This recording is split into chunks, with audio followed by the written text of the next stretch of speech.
Finally, the car came to a stop. With difficulty, Sarah opened her eyes, blinked to clear her vision, and looked up from her hiding place in the footwell. Her mother was slumped in the driver's seat, her head against the top of the steering wheel. She was gazing through the spokes to where Sarah crouched. Her mother's eyes were almost the same, wide and pretty. Her pupils were so big, Sarah could nearly see herself in them. But now they seemed dull. Her mother was no longer in there. Sarah reached out, but something hot dripped onto her hand, and she snatched it back. Her palm was bright red next to her white fingers. "Lauf, dumme Schlampe!" Sarah could hear the voice in her head, but her mother's lips weren't moving. Her nose was blocked and her eyes hurt. The pain was a fog across her thinking. Again she heard it. "Lauf! Run!" She looked at her mother's face once more, in time to see her forehead slide off the top of the wheel. The eyes, still staring, now regarded the floor. "Lauf! Just run!" Sarah thought the voice was her own. The door handle turned, but the door didn't open. She tried again. It opened a crack, but she was pushing against the whole weight of the door, as if up a hill. Her hand was slick with blood, so she rubbed it on her coat and tried again. By sticking her shoulder against the door panel, she managed to heave it wide open, spilling the cold light of evening into the car. She scrambled up and out. The Mercedes had come to rest in the ditch by the roadside, its nose buried in a warehouse fence. Sarah looked into the car and saw what the bullet had done to the back of her mother's head. She fought a wave of nausea as the door swung shut, but she felt nothing else. Not yet.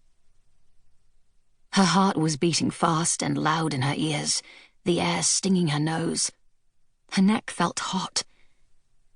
Behind her, the soldiers from the checkpoint were just rounding the distant corner that she and her mother had careened around moments ago, just before the shot. There were voices, shouts, running feet on the asphalt. Dogs began to bark. They were closing. Where now? What now? "Lauf!" Sarah flung herself onto the warm hood and crawled across it toward the break the car had made in the warehouse fence. The shards of broken windshield tore at her hands and knees. She slid off into the brambles and then pushed through them on all fours, picking up splinters of wood, thorns, and broken glass. "Don't look back. Keep going. Ignore the pain in your hands and knees. Lauf!" She let the voice run riot in her head as she broke through the fence. Her voice? Her mother's? It didn't matter. "Onto your feet now. That's it. Lauf! Lauf! Run! Run!"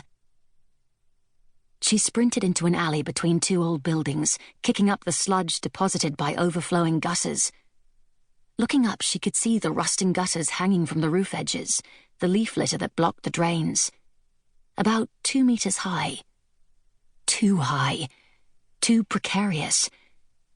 But this claustrophobic corridor continued into the distance, and she could hear the dogs closing.